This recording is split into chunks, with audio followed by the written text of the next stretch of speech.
Hi friends, இன்றைக்கி நம்ம கிருஷ்ண ஜெயந்திக்கான ஒரு ஸ்நாக்ஸ் தான் செய்ய போகிறோம். கிருஷ்ணருக்கு பிடிச்ச முறுக்கு.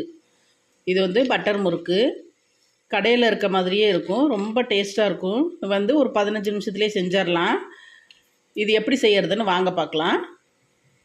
இப்போ நம்ம பட்டர் முறுக்கு செய்கிறதுக்கு 1 கப் அளவுக்கு பச்சரிசி மாவு எடுத்துருக்குறோம்.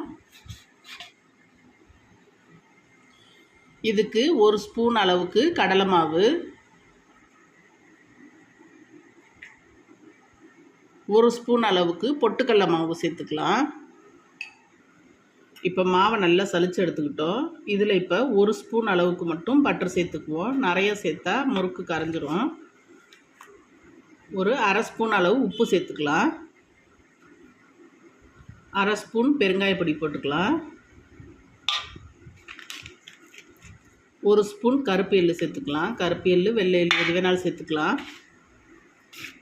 இந்த பட்டர் எல்லா மாவுலையும் படுற மாதிரி நல்லா பிசைஞ்சுக்கலாம். இப்போ இதில் கொஞ்சமாக பச்சை தண்ணி சேர்த்து சப்பாத்தி மாவு பதத்துக்கு ரொம்ப சாஃப்டாக பிசைஞ்சுக்குவோம்.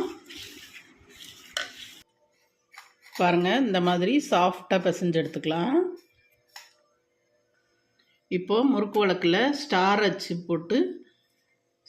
போட்டிருக்கோம். இப்போ இதில் மாவை நிரப்பிக்கலாம். இப்போ சட்டியில் எண்ணெய் காஞ்சதும் சூடாயிச்சான்னு பார்த்துட்டு நாம் முறுக்கு பிழிஞ்சுக்குவோம்.